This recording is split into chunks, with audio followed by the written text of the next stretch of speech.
La respiración se conoce como el proceso mediante el cual los seres vivos obtienen oxígeno del aire y eliminan dióxido de carbono. Este proceso es esencial para que el cuerpo produzca energía y funcione correctamente.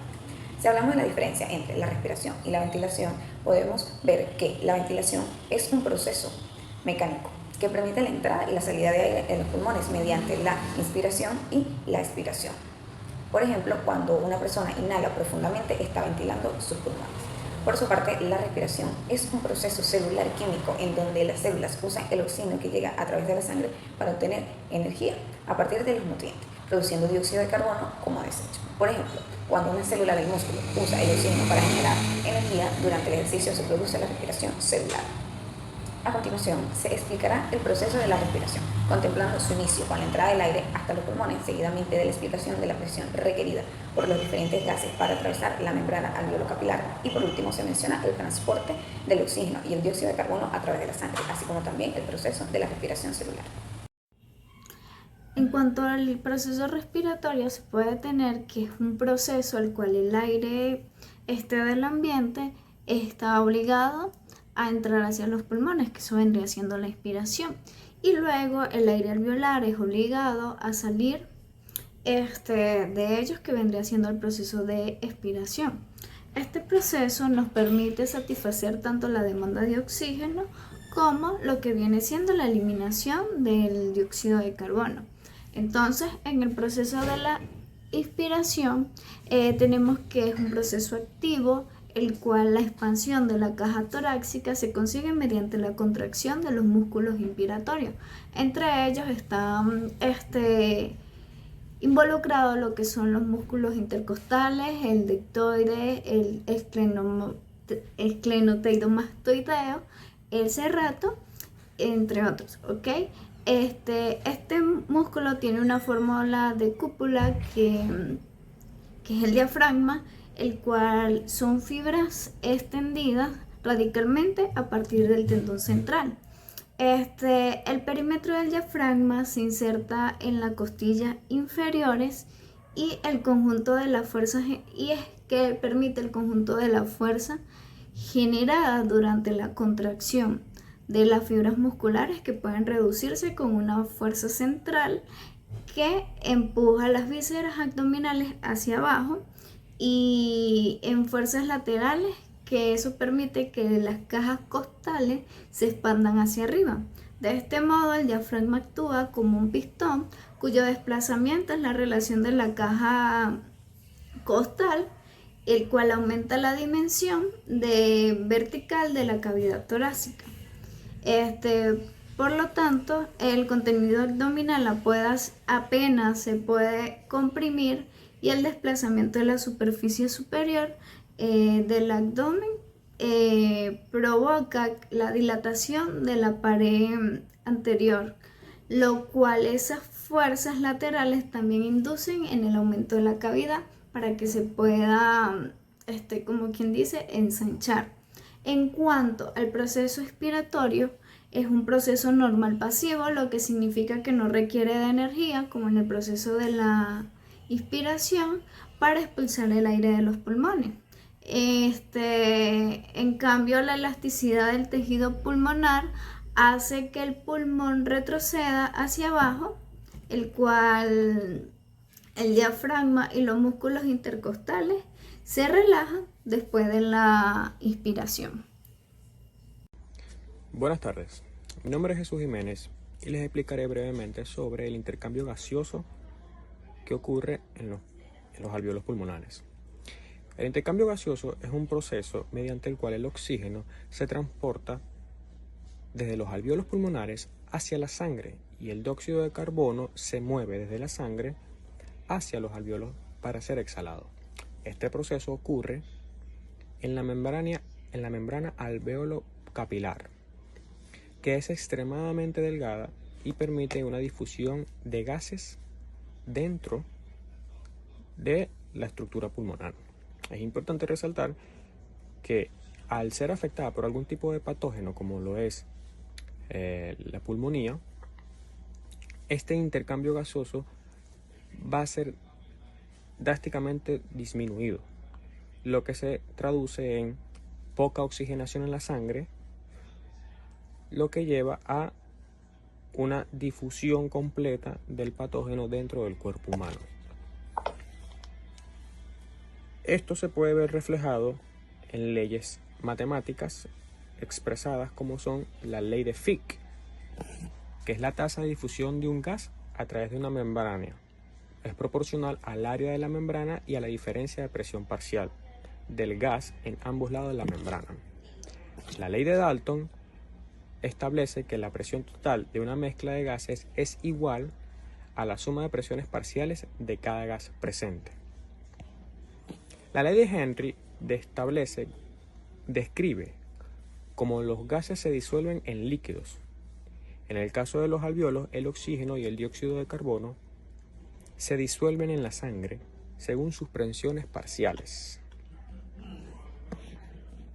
El transporte de oxígeno y dióxido de carbono en la sangre es un proceso esencial para el metabolismo celular y la respiración. A continuación se explica cómo ocurre este transporte. El transporte de oxígeno desde los pulmones a los tejidos.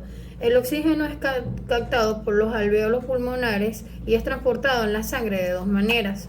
Tenemos la primera, que es unido a la hemoglobina de un 98 a 99%. La hemoglobina se sabe que es una proteína que está presente en los glóbulos rojos.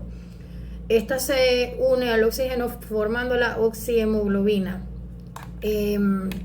Se sabe que cada molécula de hemoglobina puede transportar 4 moléculas de oxígeno.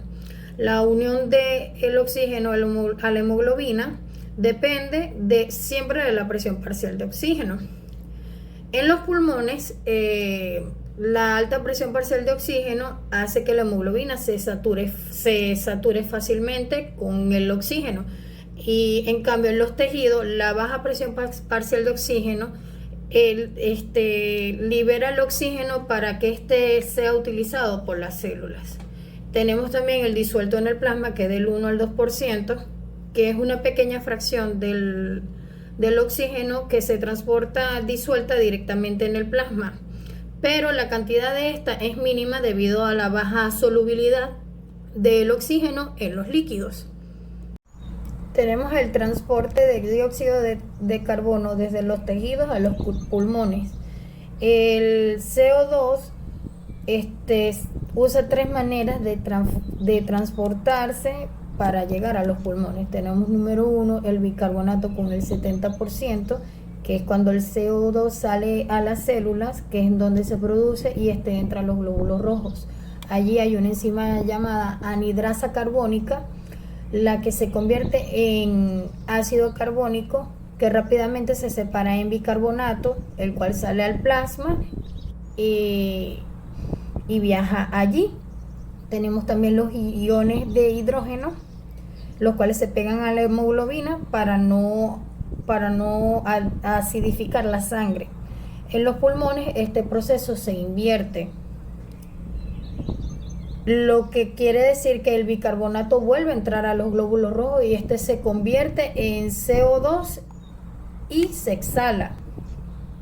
También tenemos el unido a la hemoglobina con un 23%, que es el CO2 que se pega directamente a la hemoglobina. No compite con el oxígeno, ya que la hemoglobina puede llevar oxígeno y CO2 a la vez en sitios diferentes, y esto ocurre en los tejidos donde hay mucho más CO2, el cual hace que se una, y en los pulmones ocurre cuando este es exhalado. Y por último tenemos el disuelto en plasma con un 7%, que es una pequeña cantidad de CO2 que viaja nadando libremente en el plasma, como el azúcar en el agua, por así decirlo. Y este es el método menos importante, ya que el CO2 no es soluble en líquidos. Para entender mejor el transporte de oxígeno y dióxido de carbono, aquí tenemos la forma de transporte, dónde ocurre y cómo funciona. Que es la forma de transporte del bicarbonato en el 70% ocurre en los glóbulos rojos y en el plasma, y funciona con el CO2 más el ácido carbónico y el bicarbonato, que luego vuelve a ser CO2. La hemoglobina con el 23% ocurre en la sangre unido a la hemoglobina. Y funciona con que el CO2 se pega a la hemoglobina sin afectar el oxígeno. Y tenemos el disuelto con el 7% que ocurre en el plasma. Y que ocurre en el plasma. Una vez que la sangre oxigenada, que tiene una presión parcial de oxígeno de 95 milímetros de mercurio, entra en contacto con el tejido celular, que tiene una presión parcial de oxígeno de 40 milímetros de mercurio, generando un gradiente de concentración que permite la difusión del oxígeno de la sangre a el líquido intersticial del tejido celular. Asimismo, como en el interior de la célula, la presión parcial de oxígeno es de entre 5 a 40 milímetros de mercurio, un promedio de 30 a 20 milímetros de mercurio, el oxígeno difunde a el citoplasma celular. Finalmente, como la mitocondria tiene una presión parcial de oxígeno menor de los 5 milímetros de mercurio, el oxígeno difunde a la matriz mitocondrial para dar lugar a la respiración celular. Una vez que la sangre oxigenada, que tiene una presión parcial de oxígeno de 95 milímetros de mercurio, entra en contacto con... ¿A qué le llamamos respiración celular y qué desechos produce? La respiración celular es un proceso metabólico en el cual la célula descompone moléculas orgánicas, principalmente la glucosa, a fin de producir energía en forma de ATP, adenosín-trifosfato. Este puede ocurrir en presencia de oxígeno, respiración aerobia, o en ausencia de él, respiración anaerobia. La respiración aerobia, que tiene lugar principalmente en la mitocondria, en las células eucariotas, la glucosa se oxida hasta convertirse en dióxido de carbono y agua, liberando una gran cantidad de energía. En los seres humanos, este proceso es principalmente aeróbico, es decir, que requiere oxígeno. El oxígeno actúa como receptor final de electrones en la cadena de transporte, permitiendo la fluencia de los mismos y con ello la producción eficiente de grandes cantidades de energía. Durante este proceso, la glucosa se degrada hasta obtener dos productos o desechos finales que serán regulados o eliminados. Estos son el dióxido de carbono, que es transportado por la sangre hasta los pulmones y eliminado con la exhalación, y el agua, que puede ser aprovechada por el organismo o bien eliminada en forma de orina o sudor.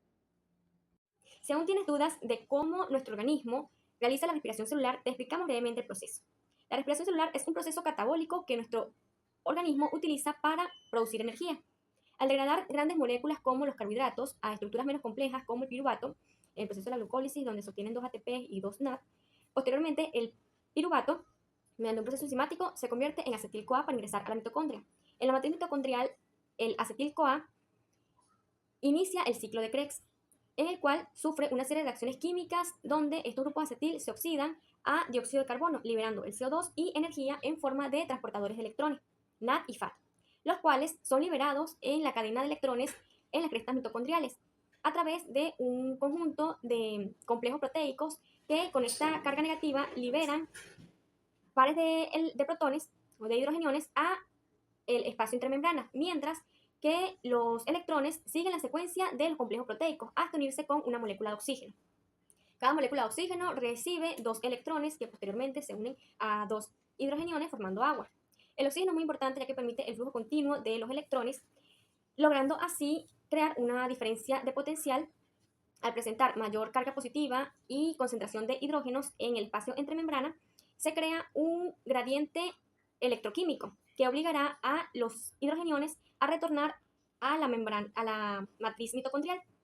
Este proceso es forzado y se realiza únicamente mediante la proteína especializada ATP sintasa, la cual requiere de ADP, adenosín-difosfato, para permitir el flujo de los hidrogeniones a la matriz mitocondrial, donde por cada 4 hidrogeniones se produce la energía necesaria para fosforilar el ADP y obtener como resultado el ATP, energía utilizable para nuestras células. Cabe destacar que en ausencia de oxígeno no se lograría la cadena de electrones ni la fosforilación oxidativa, que es donde se produce la mayor concentración la mayor producción de ATP, energía. En condiciones críticas o de ausencia de oxígeno, el organismo puede recurrir a la respiración anaeróbica.